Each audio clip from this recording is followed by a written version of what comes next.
Texas Porch, Texas talk with a touch of sports.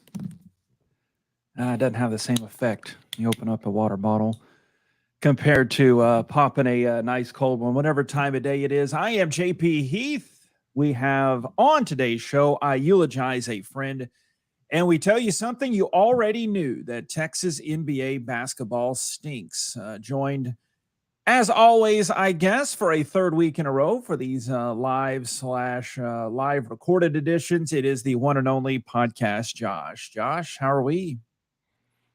I'm good. Absolutely doing nothing right now, so I guess it's all good. It's why we picked this time window, right? Works out best. Yeah, I was telling you about some important business I had to get to this afternoon, but that can be put on hold for this. Hey, anything that you can do to help us out, it's always appreciated. Remember, the Texas Porch is better when you're out here with a friend. Please subscribe. Please leave a review. I am on Twitter and Instagram, bonafide Mr. Texas JP. If you did not hear them recently, you can catch our Get to Know Josh and Major League Baseball previews of his Astros and my Rangers. And we have a little bit of a road trip coming up that I'm sure we'll talk about next week. But we're trying out this live video thing. We're live right now for the first time on the Texas Porch Facebook page. And second week in a row, we're live on the Texas Porch YouTube page and Twitter, Mr. Texas JP. So we are covered, and the swarm of listeners and viewers are in now, but available wherever you get your podcast as well. Spotify, Apple, Google Podcast, and the like. And you can tell Alexa to play the Texas Porch podcast. Well, first things first, continuing with the Texas themed, I forgot to mention this last week. We had Texas Tobacco Free Kids Day, and shout out there. Worked with them closely in the past, the Say What organization, students, adults, and youth working hard against tobacco. So that I'm trying to keep it up every week. The Texas-themed surroundings. We've got Josh's vest here. We've got the office.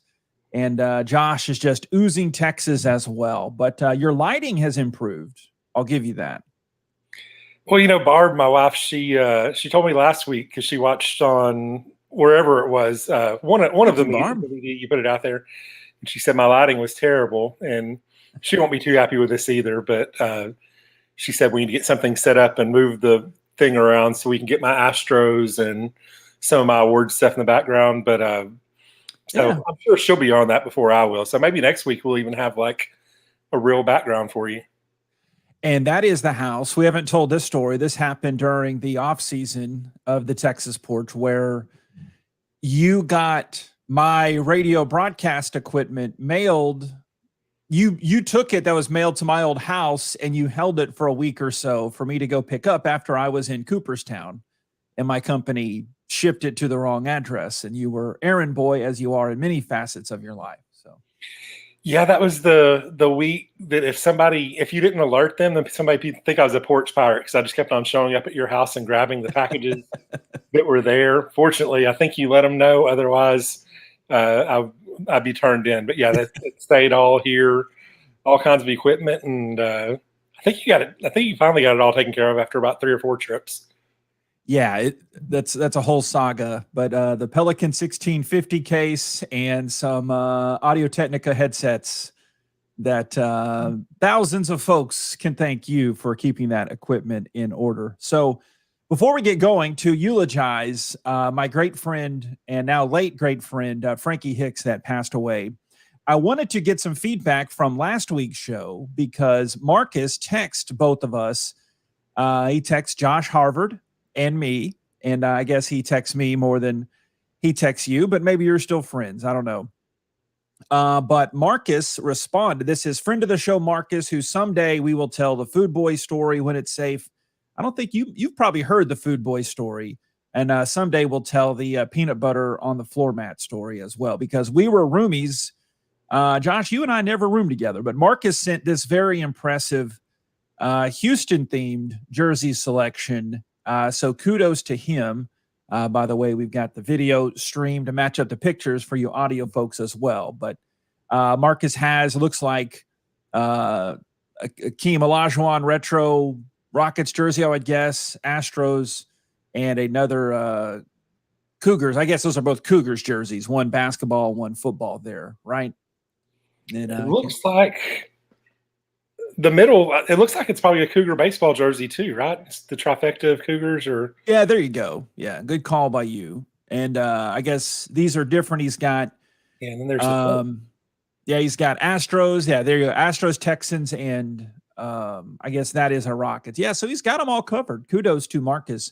The only faux pas here is, and he's a grown man, he can do what he wants, but we didn't have this when we had Jersey Talk last week. I don't think you should put your name on the back of someone else's jersey, because to me, this looks like a Berkman jersey with Nash on it. There was a football player named Marcus Nash. Wasn't he a receiver for the Broncos? I don't know if he had Texas ties, but so yeah, his same name. So I can understand that. But yeah, so but hey, I'm not picking but a high quality jersey selection and collection for Marcus there. Yeah, I think I agree with you on putting your own name like after you're about 7. And I can only say this because I somewhat know Marcus, not nearly as much as you, but yeah, the total package there of the full Cougars ensemble along with the full professional, that's pretty impressive, because I thought mine was okay, but it's definitely not that good. And I didn't keep mine in as good a shape as it looks like his are, because I've got some that are fading away pretty bad. So it's definitely, whichever way you want to put it, better than mine. And last week, I also referenced an article you wrote. Well, I found the picture of the article, and I found this is the article I was talking about that Josh wrote. Now I can't even zoom in on the dates, but it would have been sometime, I guess, in 2006. But yeah, that's an article Josh wrote. So you see 25-ish year old JP, maybe 26. Yeah, 26, because I got married a little after the start of the show. So I would have been, heck, I would have been 28 then. So that is nearing 30s JP with the great Langini there. In one of the 2 studios we had, the original version of The Porch. Do you remember anything about interviewing or writing this article, or what was actually in it? It's been a while. Like I remember just a bit. I remember when you got the Ross job. I remember that interview much more than this one. I remember doing it, but I don't remember hardly anything about it. Like I don't remember if we went to the studio to interview or what. But we probably, I know we weren't nearly as good of friends back then. I mean, we were friends, but we were more acquaintances probably at the time, although we were, so I don't remember much about that article at all. Like I couldn't even tell you where to start with that thing. Yeah, I almost posted, because I saved the actual script as well too, but I'm not going to read the whole thing. But a couple of funny quotes. It's always weird because we're so close now. This is even pre third rate taco joint days. This is how far back it goes. But where does it go over? I can't. Okay, here's part of it. We knew that in this type of market. By the way, this is Lufkin Akadochis market, right?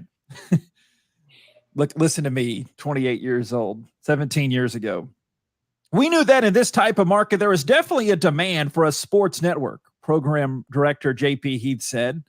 What we can bring to fans locally is the bread and butter of our station. But by having a contract with ESPN Radio, we can also keep them updated on the national sports scene. The station kicked off on March 15th with mainly national broadcast. And on April 4th, which what we talked about last week, which made me search for the article, the night of the NCAA men's basketball championship game, The Porch had its first show. So there you go. I guess I wrote that. You did. I'm telling you, you did. That was at the time that we were probably more, we'd hang out when we were at the games. That was probably pretty much it. So maybe that's why. Because I remember totally doing the Ross article whenever you got that official full-time gig after you'd done baseball for a while. But I am totally drawing a blank on pretty much anything about that article. Although I do remember the station. We used to listen to the Texas Porch. The Porch just then. I mean, it was just the Porch, Josh. It was just the Porch. But we were right across the street from you, newspaper to radio station, and we listened every day. Jeff and Stacy were even more religious than I was about listening to it, because I was sometimes off, at different events, but they were usually at the office.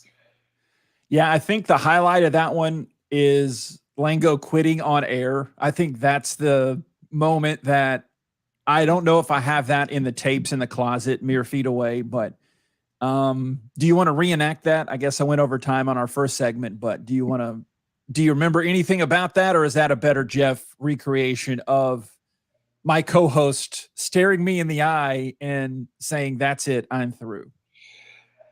Jeff would definitely be better at it. I don't remember didn't you fake fire him, and then I think he thought he was legitimately quitting. Like, I don't remember. Like, he's like, "Fine, I'm out of here." Like you said, "You're fired." He said, "Fine, I'm out of here," and then he was out of there. That was.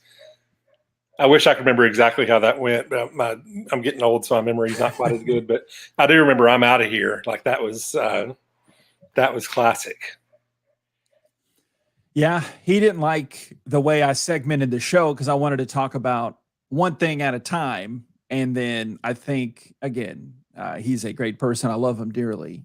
And we've even gone closer since then, still keep up with him. But yeah, just it's fun to laugh a little bit. But no good segue to this, but I was sending out Easter text on Sunday, and I got a response from one of the messages I sent was to a friend, Frankie Hicks, who is 94 years or 95 years young.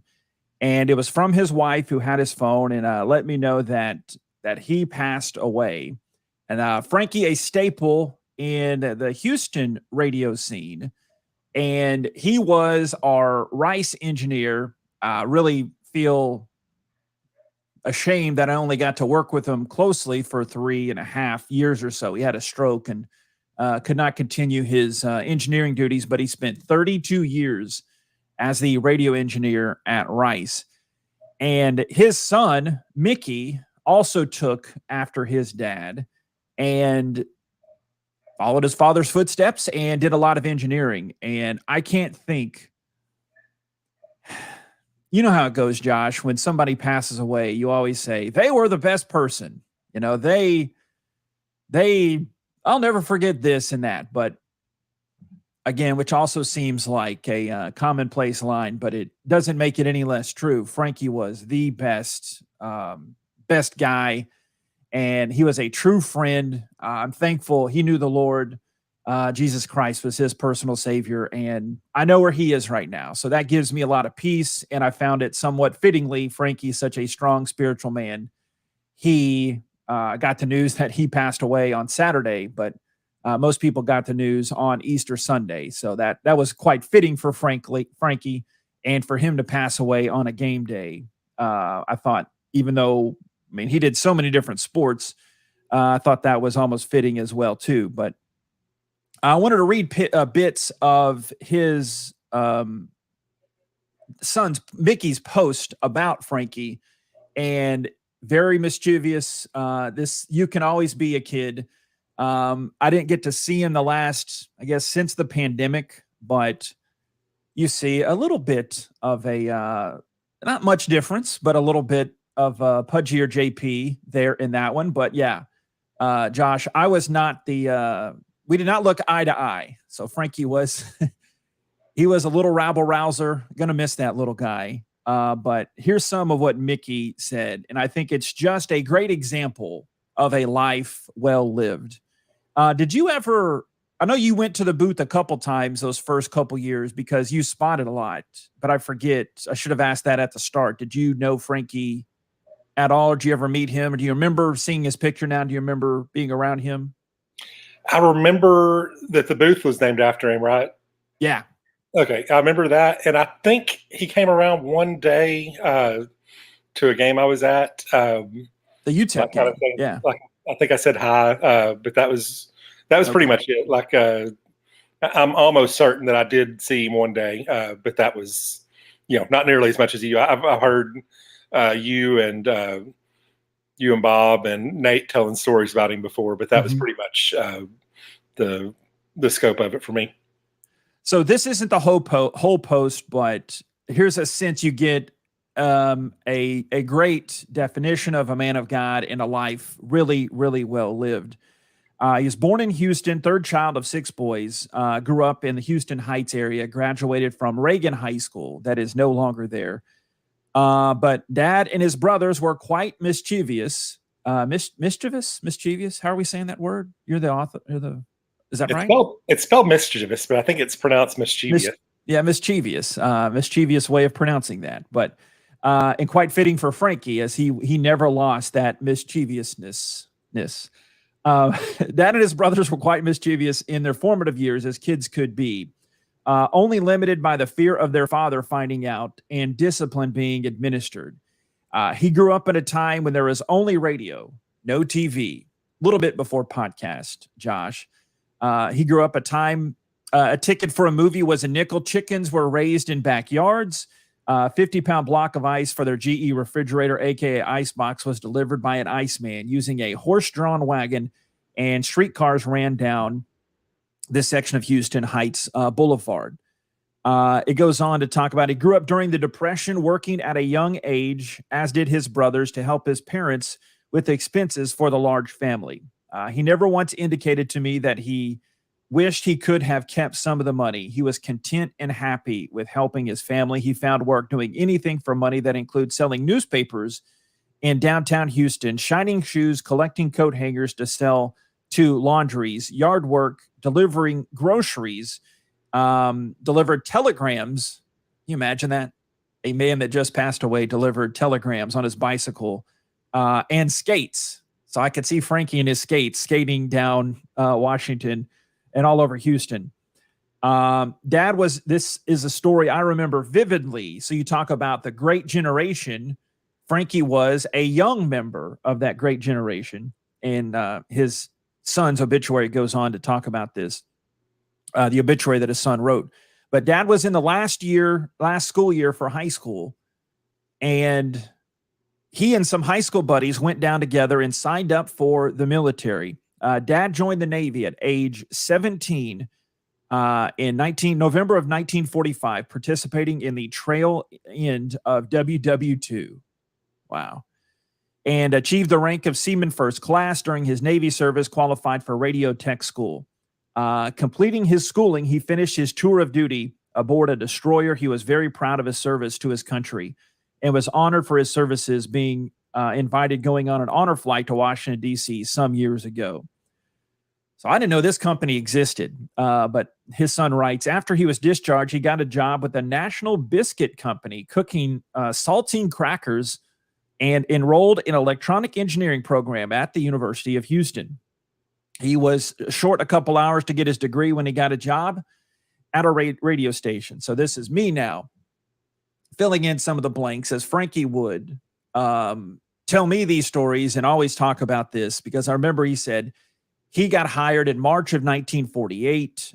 There was a legendary Houston radio figure named Paul Huendorf back then, but he didn't have radio experience. So he had to persuade Paul to let him work there, to offer to work for free.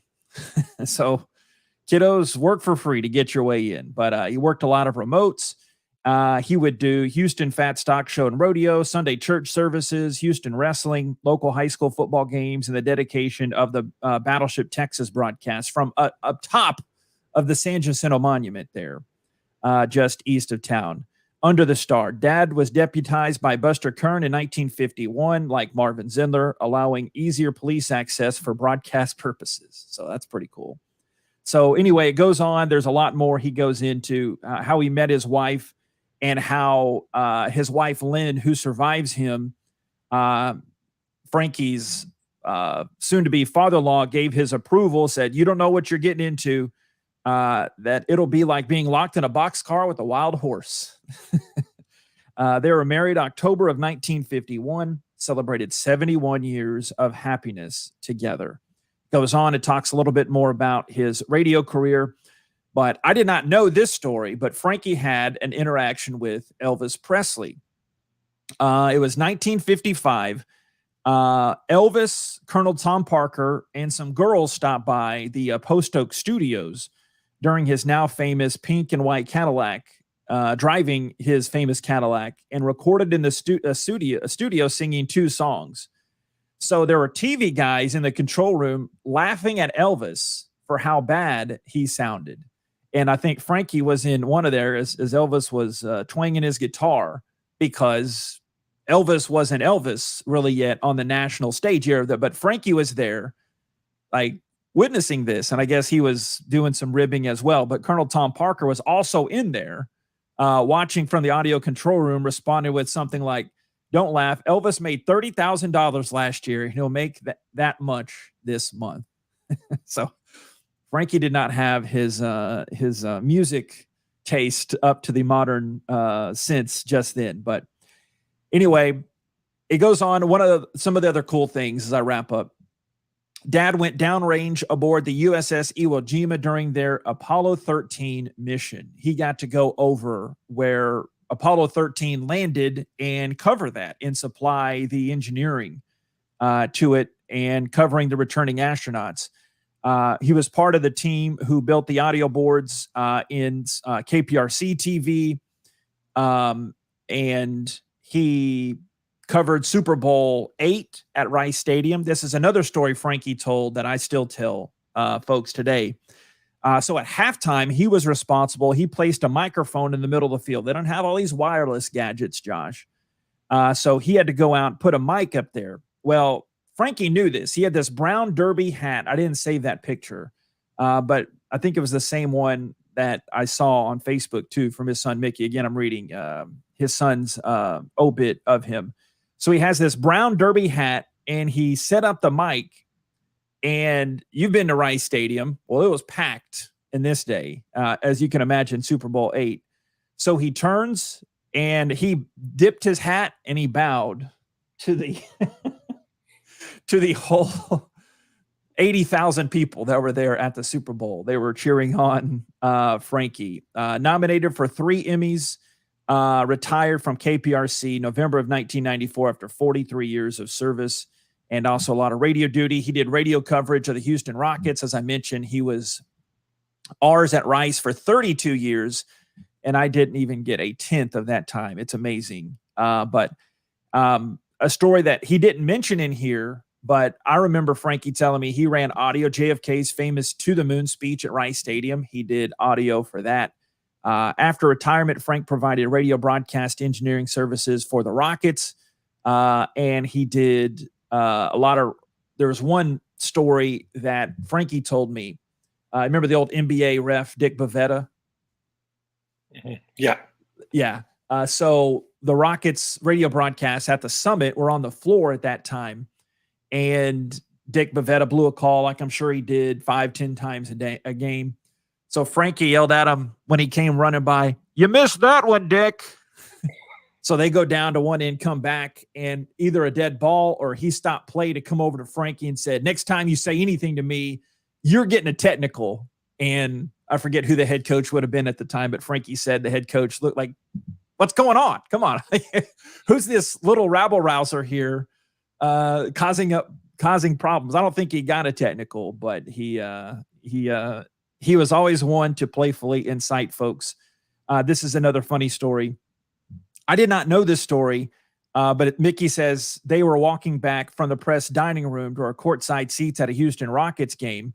When Mickey got to his seat and looked back, Frankie had struck up a conversation with former President George Bush, the older one, Bush 41. So he and President Bush were reminiscing about the time in the 60s when Bush was running for the Senate and KPRC set up a remote equipment that Frankie did in front of his house to cover the election results. So Frankie just storms up to former President Bush, and he said Barbara would make and take sandwiches and cookies to the TV crews camped in front of their houses. And President Bush indicated to Frankie that he remembered it well. It goes on talking about his faith. Dad was baptized as a young man, maintained his faith in God, relied on him for strength and wisdom all of his life. He would lead Bible studies, even preach from the pulpit at times. And yeah, what a way. Thanks for that latitude. Not that you had any choice here, but one of my other one of my other favorite pics of him, there's me and him. One of the last times I went to his house before he had a stroke and went to a facility, Frankie, can you get what that is? That was a handheld BB gun. Frankie would shoot older generation, Josh. Frankie would shoot squirrels off. I hate squirrels as well, too. Maybe that's a whole other podcast. But Frankie would shoot squirrels off of his fence line. And that's one of my favorite pics of him. And that's how I'll remember him, being just a great man of God, but you can always be young, you can always be playful. And man, love that guy. I'll miss him. And he was certainly one of a kind.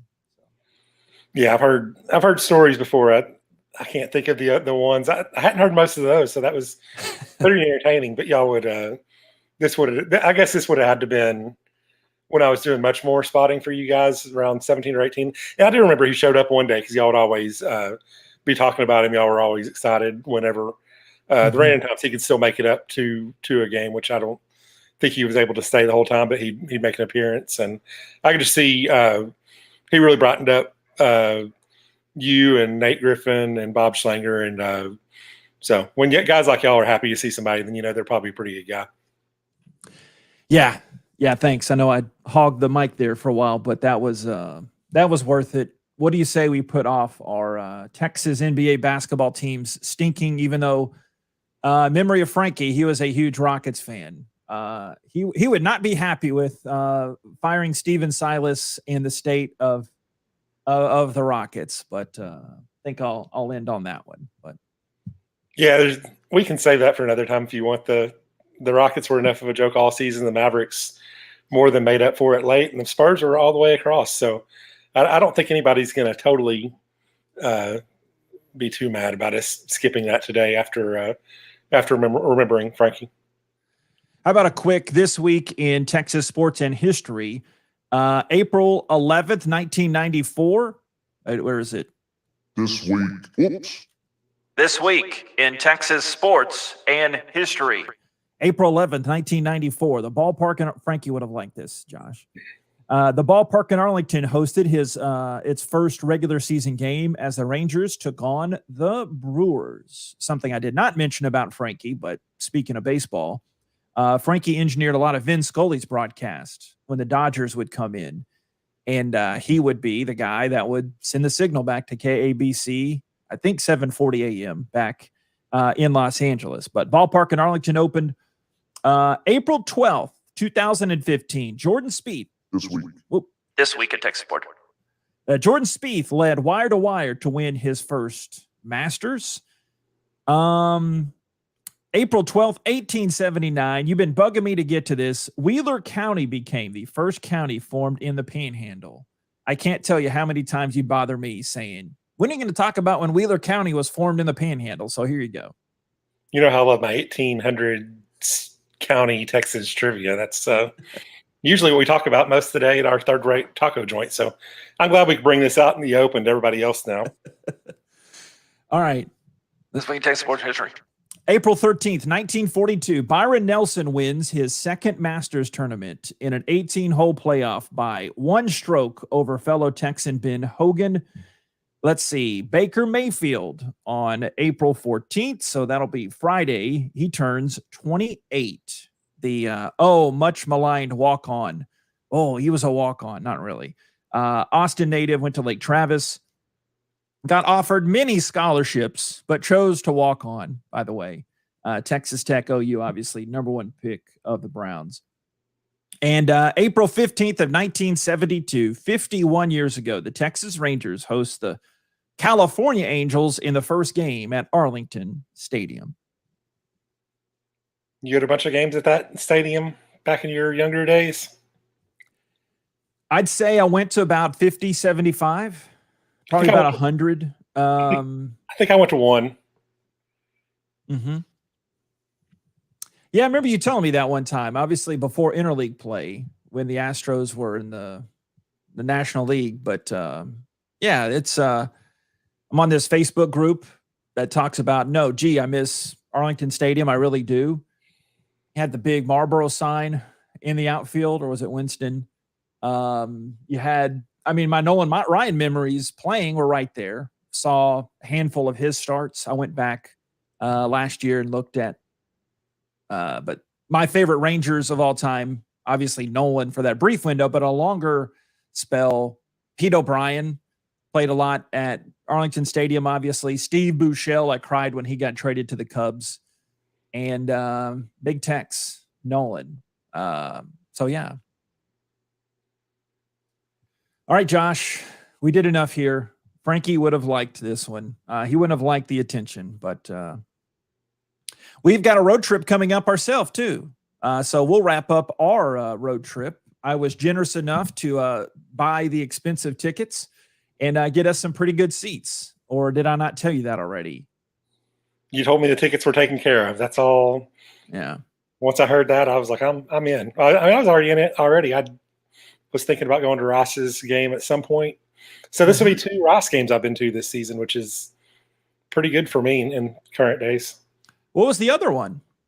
Minute Maid Park against. Yeah. Duh. I was thinking in the Reckling Park realm, but yeah. No, it wasn't at Reckling, but it was at Minute Maid. All right, Josh. Right around our window. Yeah, Texas NBA basketball. You stink. You'll have to wait. But appreciate you, Josh. We'll be seeing you all day Saturday. We'll get enough of each other. Yes, the entire day, like 13 hours or something, I'm sure. maybe a little bit less since it's since the new speed of the games, but at least 12. All right, Josh. Thanks, man. Talk to you soon. Yeah. Remember the Texas Porch, like us here, better when you're out here with a friend. Please subscribe. You can find me on social media, Mr. Texas JP, and spread the word. We're on video as well. You can go to our YouTube page. Please subscribe. We're going to do a lot of these on Facebook, but we want you on that YouTube page as well. Have a great rest of this day. God bless you. God bless Texas. We'll talk to you next time out here on the Texas Porch. Miss you, Frankie.